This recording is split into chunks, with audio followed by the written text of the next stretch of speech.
You're listening to Skeptoid. I'm Brian Dunning from Skeptoid.com. The Montauk Project. Every so often, there's a conspiracy theory or alternative history invented by a lone person that, although it has zero plausibility or evidence, manages to stick. We've talked about many of these on Skeptoid, and today's example, the Montauk Project, is a prime one. The story goes that the military secretly conducted a program involving time travel, interdimensional portals, 10-meter-tall alien monsters, and anything else you can imagine, for decades in a gigantic underground facility on Long Island, New York. The story exists only because of the writings of one man, Preston Nichols, the lone author who invented it. Today's discussion of the Montauk Project is less an exploration of whether the urban legend is true or not, it's obviously not, and more a look at how and why such stories manage to take root. The Montauk Project is even blessed with a whole universe of what can only be called fan fiction. Nichols and his co-author both went on to write multiple sequels to the original book, all containing expansions to the Montauk Project universe that obviously would have been in the first book if it had been a literal true account. Well, you know how Marvel has the Marvel Cinematic Universe, the MCU? All the fan fiction here has arguably created a Montauk Project universe, MPU. Any number of internet bloggers, authors, and YouTube filmmakers have cropped up and expanded the MPU with new tales of their own. The Netflix series Stranger Things was originally titled Montauk and consisted of new fictional stories all based in the MPU. The Travel Channel series Strange World featured Christopher Garetano, who made the 2015 documentary movie Montauk Chronicles, traveling around interviewing people involved in MPU conspiracy theories. I was in one episode and tried to talk Christopher down, but without much success. Make no mistake, the MPU is a pop culture thing. Let's start by having a look at where this story was supposed to have taken place. For a long time, Camp Hero was a joint military facility occupying the eastern tip of Long Island. The Army, Navy, and the Coast Guard all had facilities there to defend against German submarines in World War II, and it even had presences during World War I and the American Revolution. With the advent of the Cold War, Montauk Air Force Station was established there as an emplacement for large Air Defense Command radar systems to watch for Soviet long-distance bombers.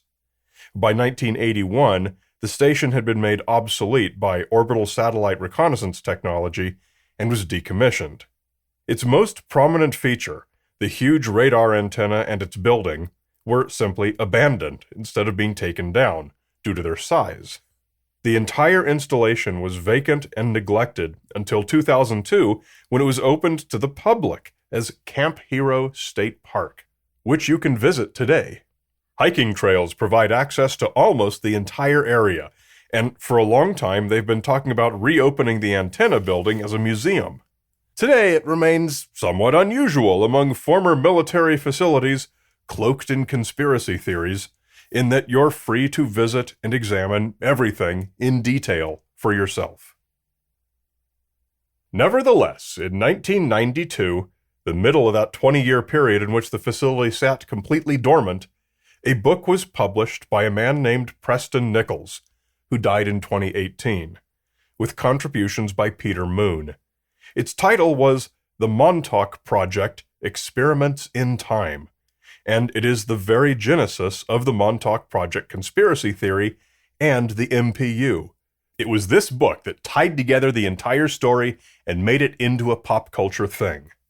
Nichols tells how, while working as an engineer at an unnamed company on Long Island, he happened to meet people who triggered him to recover repressed memories of having had a whole alternate career working inside the underground base buried deep underneath Camp Hero, personally conducting the experiments. These people that he met were Al Bielek and Duncan Cameron, Two guys who, ever since the Philadelphia experiment became another such pop culture urban legend, claimed to have been aboard the ship used in the Philadelphia experiment when it disappeared and traveled through time and space. Now, I don't want to take too big of a detour here, but Nichols' Montauk Project used the existing mythology of the Philadelphia experiment for its backstory, so it's important to have a general understanding of it. Check out the complete Skeptoid episode on the Philadelphia experiment, episode number 16, for the basics. This fictional tale of a Navy experiment in 1943, in which the USS Eldridge was made to disappear, was invented by its own author, Carl Allen, in the 1960s.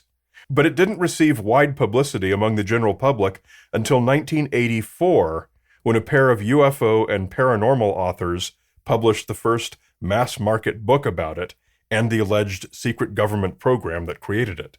So the date range of interest here is sometime between 1984, when the Philadelphia experiment became a well-known urban legend, and 1992, when Nichols wrote his own book on the Montauk Project.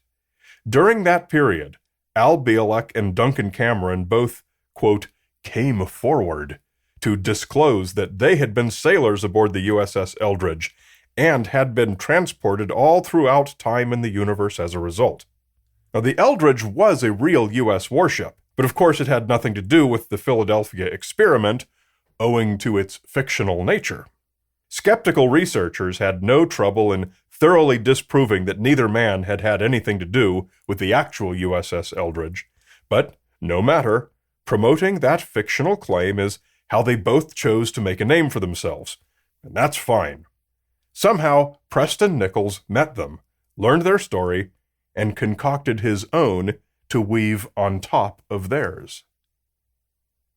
When I use the word concocted, I don't want you to think I'm discounting the possibility that his repressed memories were real and his account of the Montauk Project might deserve to be treated as a real event.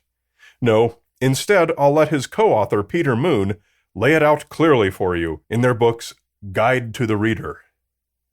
This work is being presented as nonfiction as it contains no falsehoods to the best knowledge of the authors. However, it can also be read as pure science fiction, if that is more suitable to the reader.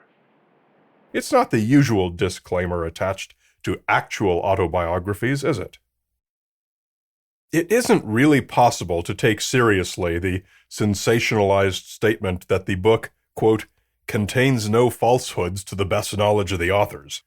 For one thing, they use the name Project Rainbow for the whole Montauk Project, a tradition started by the original promoters of the Philadelphia experiment mythology. Now, they all claimed that Project Rainbow was a program for making things invisible to radar, but had the unintended side effect of, quote, removing them from the time-space continuum. Now, this is half true. Project Rainbow was real, and had, in fact, already been declassified by the Air Force and its results published in 1957. It was a series of attempts to reduce the U-2 spy plane's radar signature, using relatively primitive techniques like stretching beaded cables across its airframe to try and create interference in the radar waves. They also tried a radar-absorbent coating, which proved too heavy and heat-insulating to be usable. The publication makes no mention of removing the plane from the time-space continuum.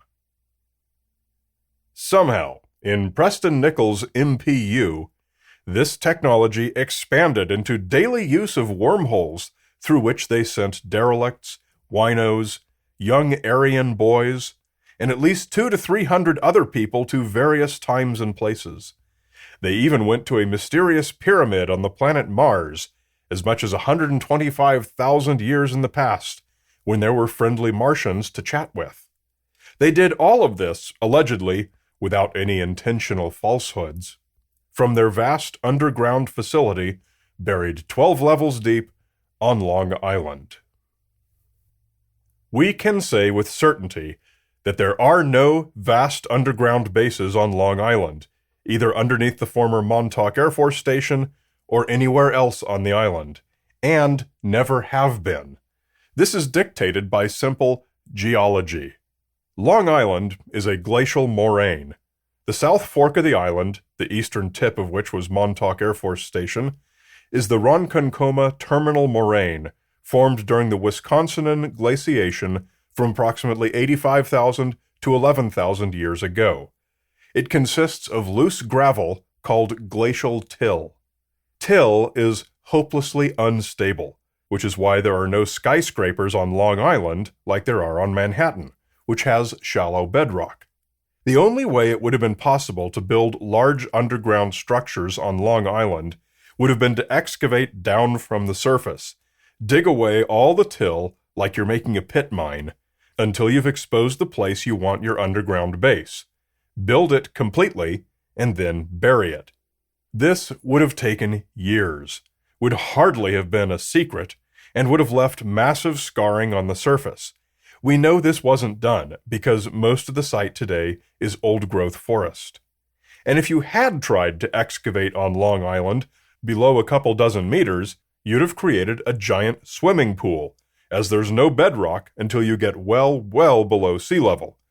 Till is porous as a sponge, and the water table is at sea level under the entirety of Long Island.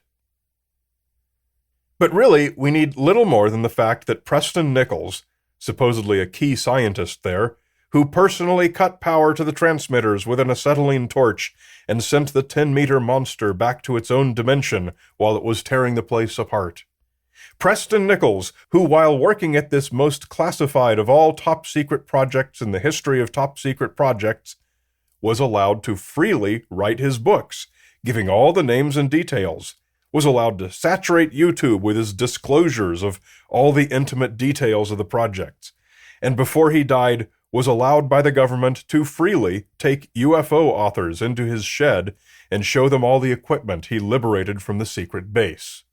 If that's not a realistic depiction of government scientists on actual classified projects, I don't know what is. Or perhaps that anyone and everyone can freely explore Camp Hero State Park. With the exception of a couple condemned building sites, this alleged site of interdimensional rifts and time portals is open for anyone and everyone to roam and explore to their heart's content. Do you know of any other classified facilities like that? We need not wrongly believe The Adventures of Huckleberry Finn was a true story in order to appreciate its value as literature and as a commentary on human nature, nor need it be true to have had the impact it has on our culture. We would be similarly misguided to think the Montauk Project was a true story. In fact, to dismiss and devalue it as simply a list of historical events would be to completely miss its worth. The Montauk Project universe has so far proven to be a fertile backdrop for a lot of entertainment in the worlds of print, television, and online. Moreover, it's one that's open source and accessible to all creators. Marvel won't let you create your own Iron Man series, but everyone is more than welcome to create stories in the MPU. Appreciate it, cultivate it, but don't play down the Montauk Project by mistaking it for the truth.